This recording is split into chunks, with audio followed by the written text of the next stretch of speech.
Hey everyone, welcome to the Matt Report. This is the show where we talk to real WordPress entrepreneurs or entrepreneurs in general, all walks of life, the designers, developers, marketers, bloggers, podcasters, anyone who's making a living using WordPress or has touched WordPress to make a living before. We will interview them to get their side of the story, help us with our own day-to-day operations of our business. MattReport.com, MattReport.com/subscribe if you want to join the newsletter to learn about all of these awesome shows. Today I'm joined by Brent Weaver of You Gurus. Brent, how are you? Doing well. Thanks for coming on to the show. Give folks a 2-minute pitch, elevator pitch of what you do and who you are. Yeah, for sure. So my name is Brent Weaver. I'm currently the CEO and co-founder of a website called YouGurus.com. Our whole premise is to help web professionals become more profitable. My background, I actually started in 1999, founded a company called Hot Press Web. That was our web and digital agency. Grew that for about, 13, 14 years. Really successful company.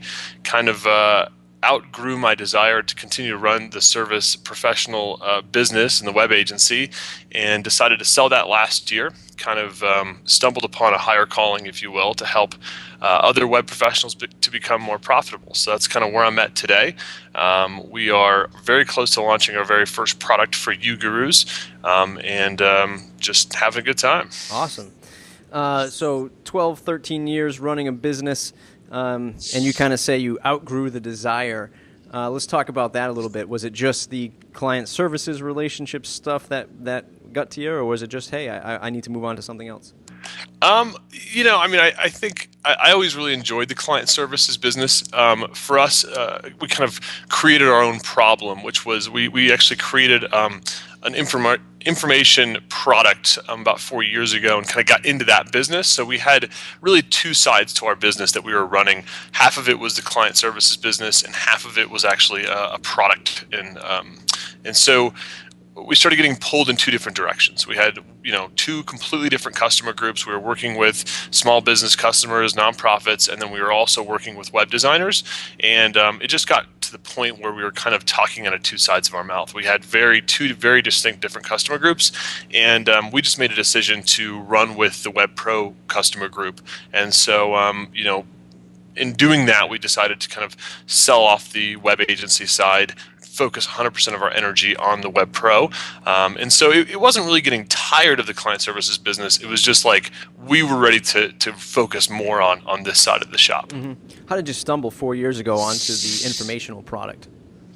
Yeah, so we got part of our start in, I've built websites on pretty much every single platform out there. So we actually originally built our own CMS. I think that used to be pretty much the trend. Every web designer would, create their own way of allowing their clients to manage their content. And then we went on this decade-long journey of toying with other systems. So, open source platforms, proprietary platforms, and all that kind of stuff. And we actually had part of our success in launching an information product for technology by Adobe called Business Catalyst. And so that was actually something that was like our first info product, and it was pretty successful, and it's still alive and well for the website, but we've kind of opened that market up a little bit more. So we now focus more on the general web pro versus just the BC folks, and that's allowed us to kind of bring to the surface some of our experience with WordPress and some of the other technologies. Yeah. Back to the client services, a lot of folks, obviously my audience being primarily WordPress, most guys, gals starting out will say, you know what, I'm going to run with WordPress. I'm a WordPress developer, or I'm a front-end designer for WordPress, so I'm only going to use WordPress. Did you Did you use multiple platforms because you just said, here's the kind of client I want to go after, and my client uses all these different platforms? Or did you just say, I'm going to be open to just capture as much business as I can? Well, I think part of the benefit of having an agency, of having multiple people working with you, is you can kind of, in some cases, be a specialist in a certain technology, but you can also kind of work with a lot of different things. I think as an individual, it's difficult to be an expert in 5 different systems. But I think when you have an agency, you can absorb as much business as you want. You kind of have this cookie monster mentality of like you need so much business to keep everything going. And I think when you're a smaller shop, when you're a freelancer, or when you have maybe there's one or two of you, I typically recommend that people focus in on an individual platform and a technology, because it becomes way too difficult to manage more than one piece of technology if you're a small shop. So we had the benefit of having the agency, having a team, and really our focus was more on trying to get as many customers as we could and grow a really healthy agency. Nice. Did your team back then, did you guys use a lot of WordPress? Did you get involved with any WordPress stuff? Yeah, I mean, we've definitely launched a lot of sites on the platform. I think, one of the things that I tried to keep my focus on, though, was more about like we're in the growing customers business. So like for our end clients, I would spend very little time actually pitching them on whatever technology they were using. And I think that was most of the premise of my article on Specky Boy, was that too many people come into a sale and they start saying, I'm a WordPress expert and you should hire me because I'm going to launch you this, great website on this open source technology. And then all of a sudden they wake up and they're wondering why they're having a hard time getting $1,500 or $2,000 for a project. And so, I try to bring that experience to the table, that, most of my agency and my selling experience had very little to do with the technology. I mean, my team had the focus of what's going to be best for this customer. But in my case, I really try to spend more of my time helping to understand what part of my project was actually going to help a company grow, versus which widget we were going to use to launch a certain project. Yep. The developers and designers out there who live and breathe WordPress are all cursing, if not, just shutting off the podcast right now. But please continue to listen.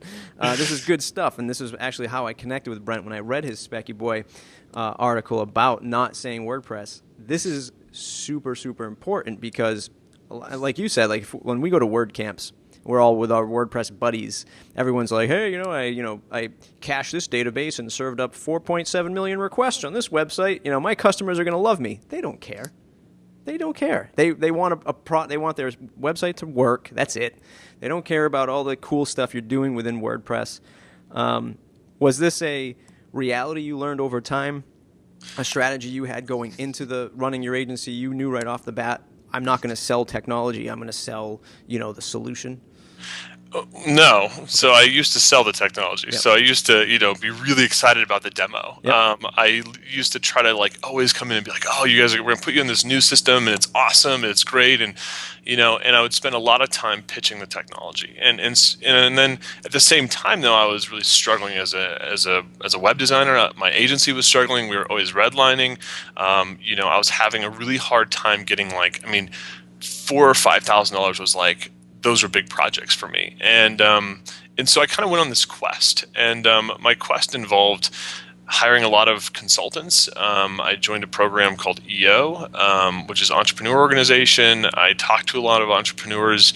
I paid way too much money for way too many consultants. And then I, continued to sell. And so part of that journey kind of led me to this epiphany that, customers aren't buying the technology. And especially if you want them to buy you, the expert, and you want them to buy you, the agency, then you really need to bring your value proposition to the table and stop relying so heavily on the technology's value proposition. I think as a web designer, we love code, we love design, we love the new technology that's out there, whatever the new widget, the new plugin, we get so attracted to that. But we kind of forget who's sitting in front of us. We forget about the customer and what really is going on in their world.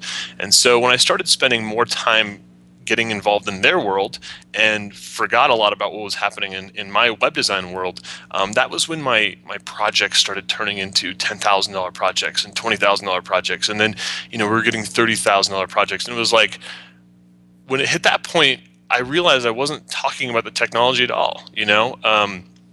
One of our big customers in Denver was Breckenridge Brewery. I'm not sure if you're familiar with them, but they're a Colorado craft brew company, and they're growing like crazy. And I went into their office and we got a tour of the brewery. They told me about their whole manufacturing process, and we're going around and learning about their barrel aging process and all this stuff. And where they're currently marketing, how they're getting their customers, where they expect their brand is moving next, how they plan to grow. I mean, we spent our entire time learning about their business, and then it was kind of like they just said, Brent, we want you to solve this problem for us, and we don't really care what you're going to use to solve that problem. And that's where the $30,000 projects come from. They don't come from going in and telling a client that you're going to work on a free WordPress theme, on a free open source system, on a $3.99 GoDaddy hosting account. I mean, that's where people have the biggest problem with building value, is they lead with too much of that stuff, and they forget to spend time with the customer and build value. Yeah,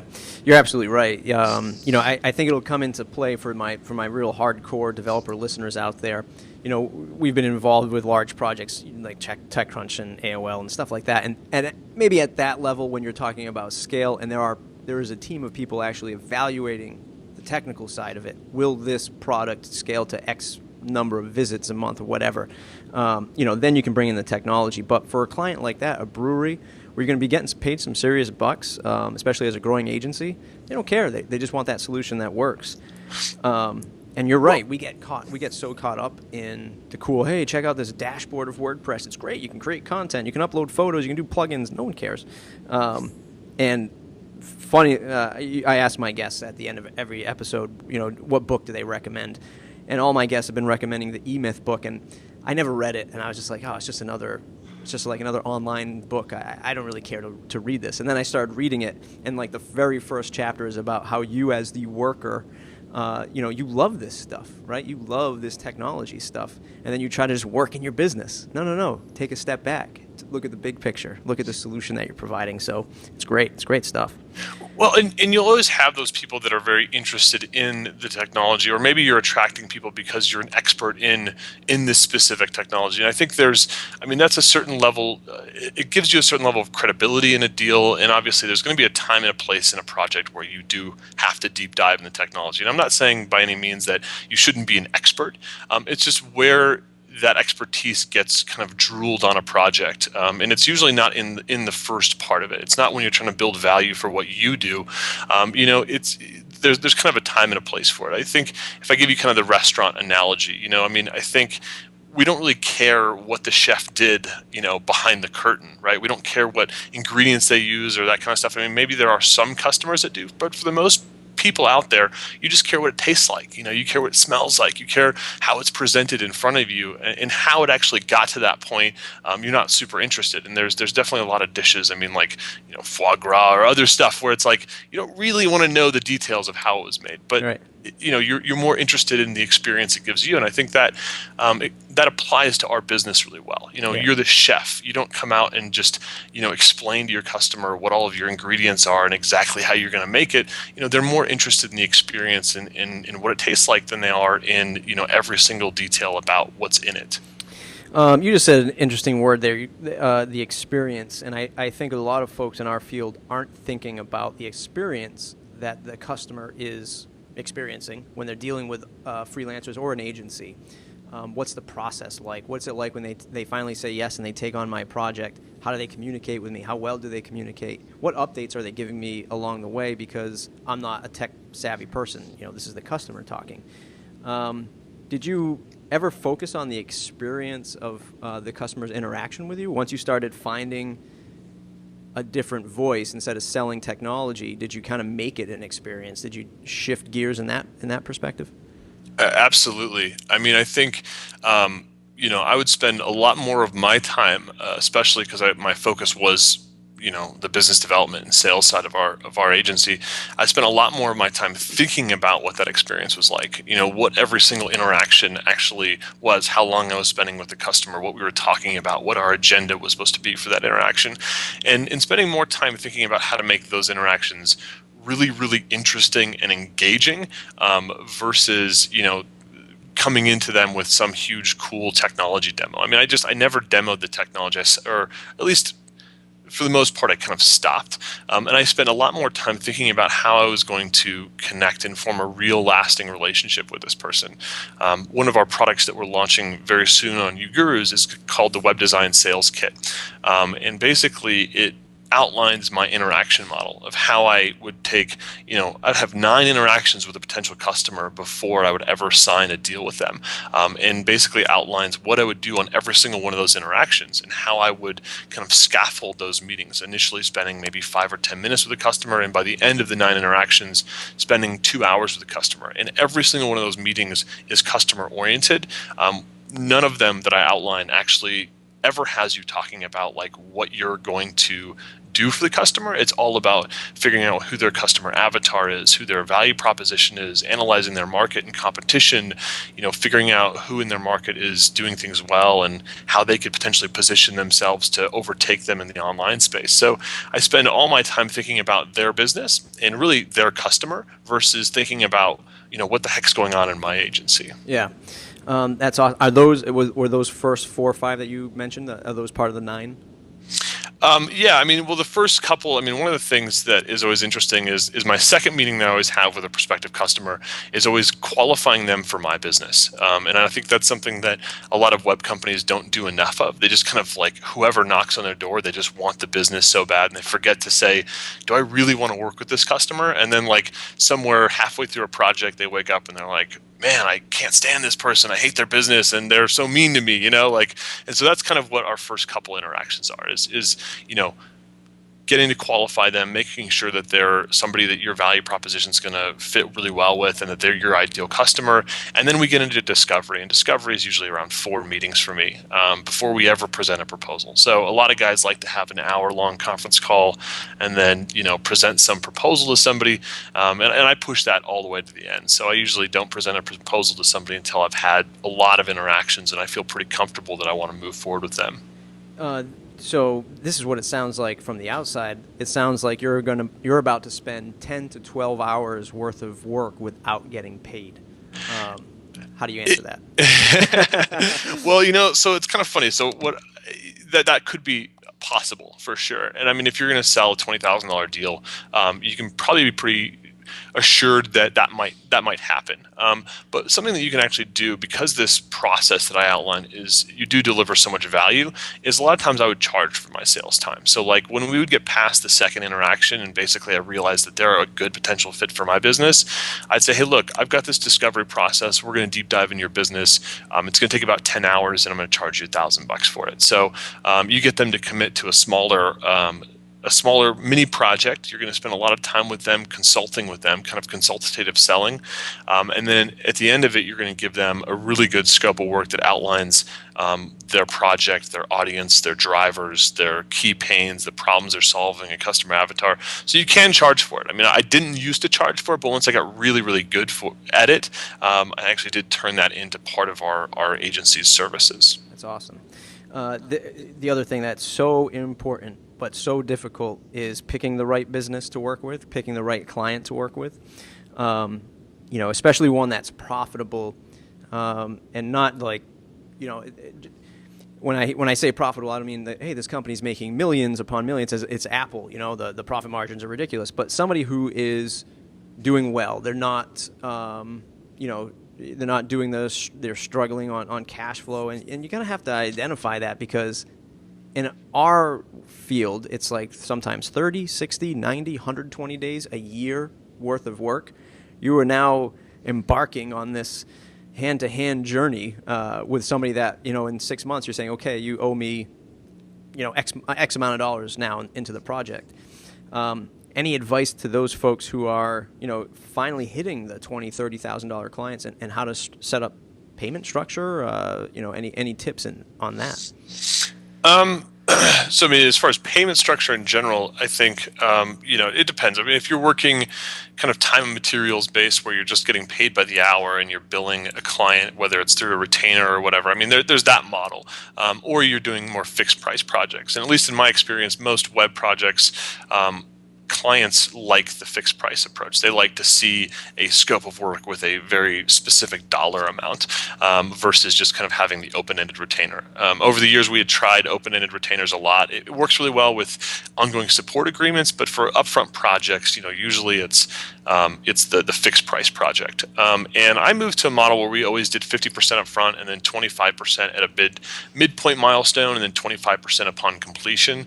And that came out of, we used to do 50-50, and like sometimes projects would go, initial estimation of schedule would be 3 months and it would turn out to be 5 or 6 months, whether it's contents being delayed or whatever the issue is. And then you're kind of saving your whole profit for the end of the project, not just profit, but really some of your overhead costs and stuff like that. And so to alleviate that cash flow crunch, I would just kind of create this mid-project milestone of another 25%. So, trying to keep projects obviously on schedule is a huge part about, your cash flow situation remaining sane.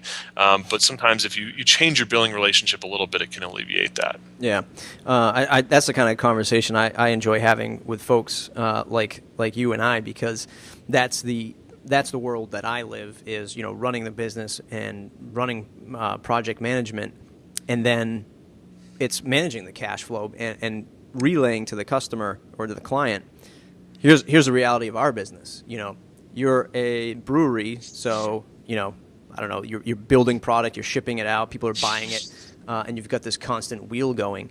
With us, it's just time. That's all we have as our resource, and the overhead of staff and rent and all that stuff, utilities, and our profit comes at the end of the project. So the more you forget to review content, the more you forget to review wireframes, the more you're pushing out my business. But then it's the client always wants that quick, hey, can you fix this tomorrow kind of thing.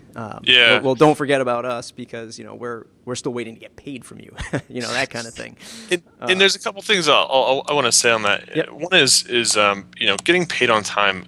One of the big things is setting expectations. So a really kind of bad thing I used to do was set bad expectations, or rather that's usually not setting any expectations. You just kind of you're so excited to get that initial check that you just forget to have the conversation with your customer around how billing works moving forward. When you expect to get paid, how you expect to get paid, what your policy is around people when they don't pay you. Having that conversation before you ever sign on the dotted line is hugely important. To say, look, I'm not a collections company. I'm not, hugely wealthy. I don't have just stacks of cash sitting in the bank. I've got to pay my developers, I've got to pay my designers, I've got to keep my lights on. And when I deliver an invoice, I expect that to be paid, on time. If you have a problem with something in that invoice, I expect to hear from you within 24 hours. Otherwise, I expect the check to be in the mail. I don't expect net 30, I don't expect net 45 or net 90 or whatever. I expect you guys to send me a check as soon as I invoice. So setting those expectations, I think, really early on in the process, and having a very serious conversation, because the time to not have that conversation is when your customer thinks that you're okay with net 30 and it's been 45 days, right? Yep. Then at that point, there's emotion in the situation. So you want to have that conversation before you ever even get a project. And that's just part of setting really good expectations. Yep. Do you have a war story you can share about something like that without naming names? I might want to name names. No, some of the problems that we've had is when there's a deliverable, and we believe we've delivered on something, and in the customer's mind they haven't. They don't believe we've delivered on that, and so what they did is they take the invoice and they just put it on their shelf, and they don't talk to us about it, right? And so then we kind of wait for the check. We have an expectation that a check's going to be arriving any day now, and then all of a sudden, we have some bills that start stacking up, and we're thinking that we're going to get this check any day now, and then finally we don't ever have the conversation with the customer until it's net 30 or net 45, and it turns out they had issue with part of our project deliverable, and they didn't view it as done yet. And instead of bringing that up with us, they just didn't pay their invoice. Right. And then all of a sudden, we can't pay our bills, and it becomes a very emotional situation. Yeah. I probably have too many of those stories. Yeah. The other thing that I think has happened to me that is difficult is when you're working with larger customers. If you're working with somebody that is a major Fortune 500 or Fortune 1000 company, and they have an expectation that they always pay net 30 or net 90 or whatever. And, those are people that you definitely need to set ground rules to say, look, I'm the little guy, you're the big guy. And even though you guys always pay net 90, I can't work like that. And try to get them to bend their rules for you. I didn't used to do that, but ever since I started asking companies like that to kind of bend their rules and reduce their billing profile, then usually they would go ahead and say, okay, well, we can't do due upon receipt, but we could do net 45, and that can also be a good tip. Yeah, that's one of the things I've talked about in the past is exactly that. Bigger clients are great. It's a bigger paycheck. It's another zero at the end of that paycheck, but it's bringing along some of the same problems as the local mom and pop who just can't make the payment because they just don't have the money. Whereas a big fortune company is going to pay you in 90 days because it's just the red tape and the way it works. By the time that invoice gets to floor number 23, it's already month 9 or month 3, and they're just putting the bill out to pay, or sending the check out to pay you. And I don't know if you're aware of this, but actually most business schools for the MBAers out there are taught to take as long as they possibly can to pay their invoices. So, business schools are teaching people to go into corporate to take 90 days to pay your invoices because they want to keep their cash as long as they possibly can. So you're also fighting against that. So it's they do create bureaucracy, but they also have like their standard operating procedure that they're taught in school is to not pay on invoices. And that can affect the freelancer in a big way. Absolutely.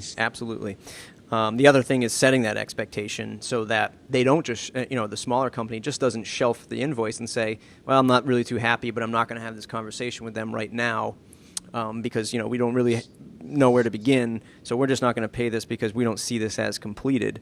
Look, there's 150 channels I don't watch on Comcast, but I don't just say, I'm not happy this month, not going to pay my Comcast bill, see what happens. I really didn't like what was on, HBO 4 Spanish channel. It didn't matter. So yeah, setting that expectation and making sure that we're all on the same page. Definitely. WordPress specific. Is there anything that you see? I know you're trying to get away from technology now. Is there anything shining that you see in WordPress that you think they could do a little bit better or have been doing really well in the last year or so? I think, for a lot of web companies, I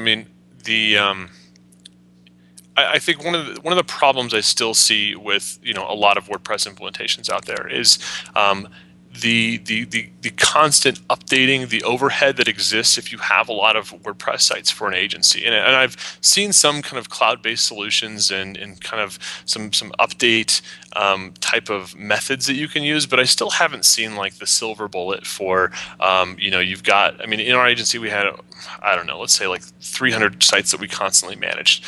And the overhead for that is, it's a lot ongoing as an agency, and I think when you compare that against some other SaaS-based solutions out there, some of the the Shopify's and the BigCommerces and those types of applications is they get the benefit of you have no overhead when it comes to technology. You don't have to worry about the hosting solution and all that kind of stuff. And so I think for the agency, for the bigger customers, that's still a problem. You still hear a lot of customers complaining that their site got hacked and all that kind of stuff, and whoever built their website kind of went on a hiatus and just didn't do the security updates and the patches.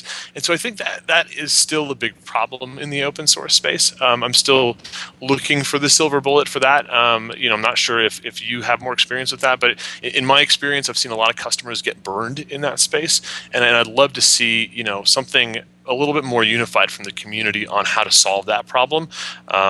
So that's kind of one of my big issues with it. But at the same time, the platform has evolved so quickly, and it's doing some really amazing stuff when it comes to content distribution. So I think there's kind of a trade-off there.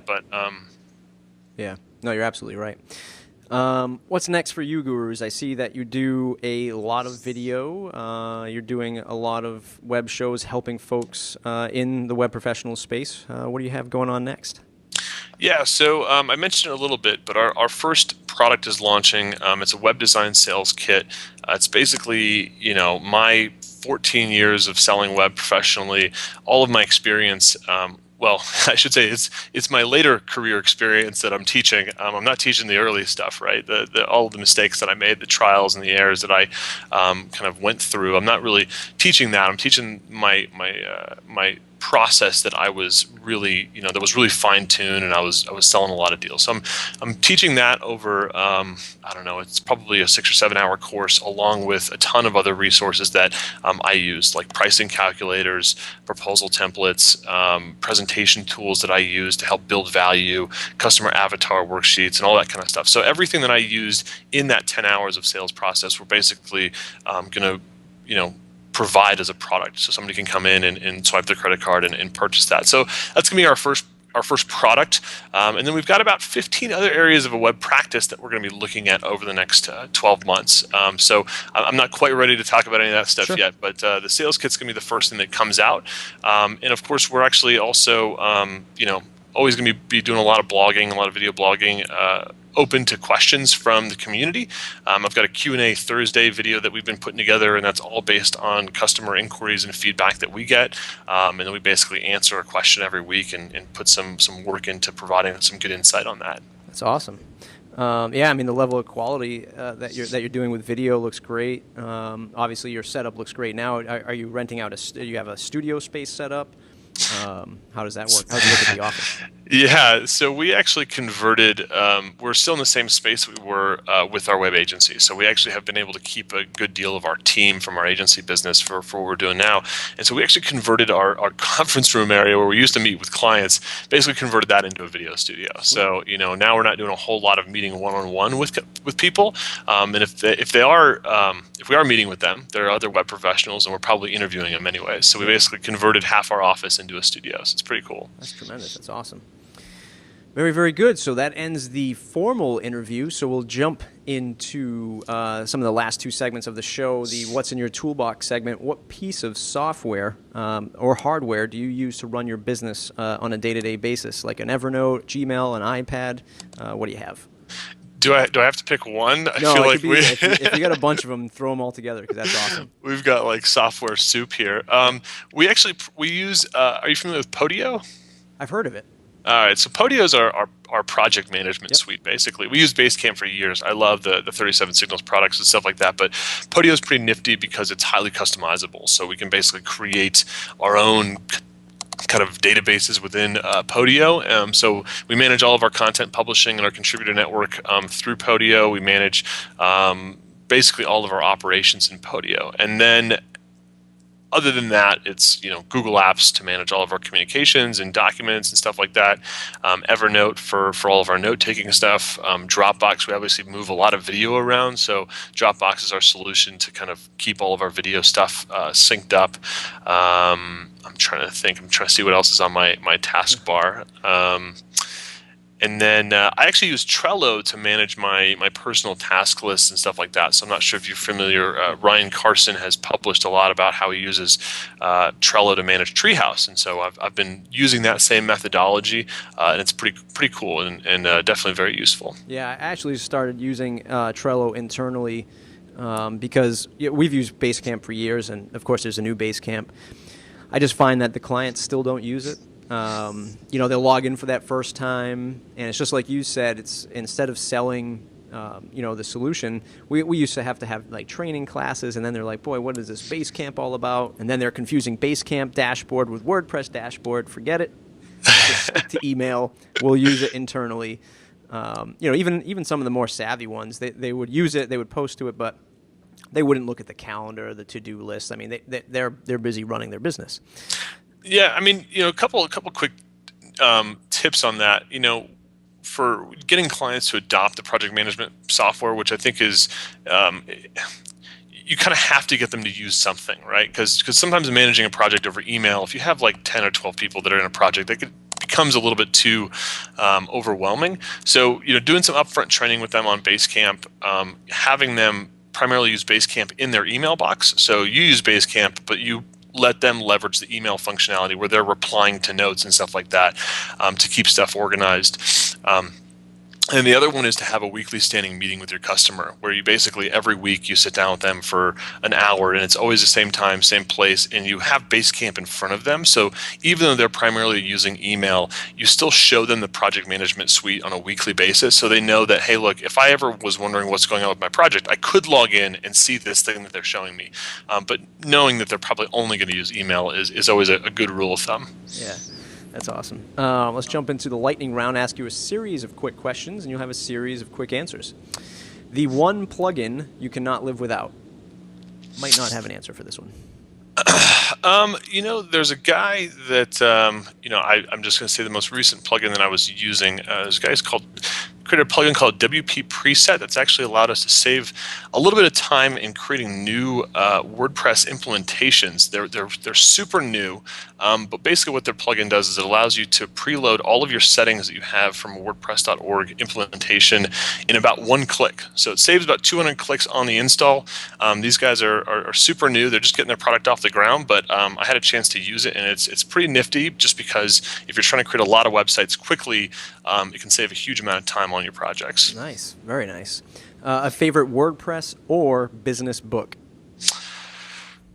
Oh man, I mean, I've got tons of business books that I could recommend. The most recent one that I'm actually reading, though, is the book by the Google guys, The New Digital Age, and it's been totally enthralling. So I think if anybody that's working on the internet and has anything to do with the web, I would highly recommend this book. It's not going to be that business like teaching you tactics book, but it's really, really inspiring so far. It just was released last week, and it talks about how the web is changing everything, and more than we actually know. I mean, it gets into the revolutions that the web has started, and how Twitter had a hand in all the Arab Spring stuff. I mean, they get into kind of what the next level of technology is. And I think anybody that's building on the web, we get, again, so focused on this little narrow space of what our technology is doing, but we don't really look at the big picture of what's kind of happening in the world around us and how the web and the internet's playing a huge part in that.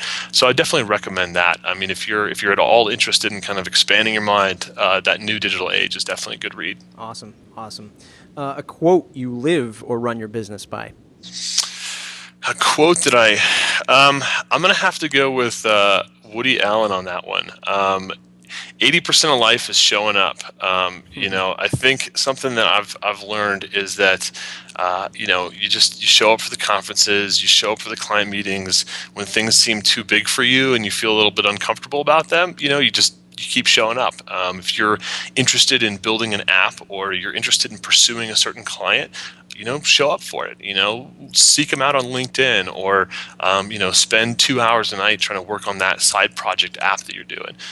When you have these ideas, if you actually start to actually invest in them and build on them, you're going to be 80% of the way there if you just do it. Yeah. And stop thinking so much about what's going to potentially happen as a result. Yeah, you're absolutely right. Before you send that first email, that first step out of the door, you already have your internal self saying, "No, don't do it. Don't do it." Don't be a pansy. Sit back and just enjoy watching Game of Thrones and don't really pursue your dreams. Yeah, we are our own worst critics, Yep. and we have to make sure that critic doesn't stand in front of us from actually accomplishing what we want. Yep. The best business or career advice you ever received? The best business or career advice. I think probably one of the things that I always probably recommend, especially for early stage companies, is to kind of divide and conquer. When our agency was really struggling, one of the problems was that I was spending a lot of my time doing sales. I was doing project management. I was doing support. I was doing design, and one of my mentors was like, you need to use some of the other people in your company or your subcontractor network to start taking on some of these roles if you ever plan to grow. If you're doing everything and you're not delegating stuff out, you're never going to be able to grow a really successful business. And that's really what I wanted to do. I wanted to build a company. And so he kind of convinced me to start dividing and conquering. Find people that are really great at what they do, and then spend more time doing what I'm really good at, versus trying to do everything and have control of everything. And I think that was probably the biggest pivot in our career history where like that year alone we ended up doubling our revenue, and the following year we doubled our revenue. And it was like I started spending more and more of my time selling, which was what I was really good at, and less of my time kind of in the weeds and stuff like that. So if you have the ability to kind of divide and conquer, and really figure out what you're good at, then you've got much better chance of growing something successful. Yeah, I agree. I absolutely agree. The longest a client project has taken. Oh man, that would be still an open project. Wow. Started it in, I believe, 2007. No, Wow. maybe 2008. Yeah, 2008. It was for I don't want to say the client, but it's still an open project. It's a Denver business. Luckily, the client actually paid us 100% up front, and they just could never get their content together. And it was just like, it's so tragic. Like the opportunity cost of them not having their online store online has just been like, I mean, they've lost like millions of dollars. They just couldn't get their inventory together. We would constantly, like, I would even volunteer to come down to their business and like do the content entry themselves, because I was just like so depressed that this thing just kept going on. And the business owner, like, she just could never like figure out how to like either trust us or delegate a task. I mean, she could never just figure out how to bring her business online. And it's one of those that I've kind of just shoveled it under the rug as being abandoned, but it's pretty tragic. So I have to say my longest ongoing project, the clock is still ticking. Wow. 5 years, like 5 years and going right now. That definitely takes the cake. The longest standing before you was 2 years. So. Oh, 2 years. We've got definitely a couple projects that definitely went 2 years, but the 5 years and still counting is definitely the one that's doesn't keep me up at night anymore. But about every month or so, I usually send her an email and I'm like, hey, I'm still here. Yeah, you just got like an autoresponder going out every month. That's awesome. You totally crushed that one. If you had to switch to another CMS, what would it be? Or in your case, what's your favorite CMS that you've worked with so far? Favorite CMS that I've worked with. It's interesting. I mean, obviously there's the big players out there, but I'm always interested in kind of, some of the newer stuff, the smaller stuff that's out there. I know it's not a very huge CMS, but I've spent a little bit of time creating or growing a Tumblr audience, and so Tumblr is actually very interesting because it's so simple, right? It's a very simple, just like blogging platform, and it has a lot of different ways to publish content, both on like email and apps and like all this other stuff. And they're growing insanely fast. And for how simple of a content management system it is, I mean, obviously, if you're building website projects for customers, like you're going to have a hard time leveraging Tumblr. But I think some of the functionality that they have built in has definitely intrigued me, just because they make it so easy to publish content on an ongoing basis. And they almost kind of have decluttered it. They don't give you a lot of power, and that helps people stay focused on the content. But I think, other than that, I think some of the e-commerce storefronts that are out there, I mean, Shopify is killing it these days. BigCommerce is killing it these days. I'm interested to see kind of how the SaaS proprietary and the open source systems kind of battle it out. I mean, I don't know if there's really a battle. It's really different types of technology for different things. But it'll be interesting to see which of those kind of, if one overtakes the other. And that's been a fascinating conflict for the life of my agency career. Yeah, I agree. Who should I interview next? Who should you interview next? I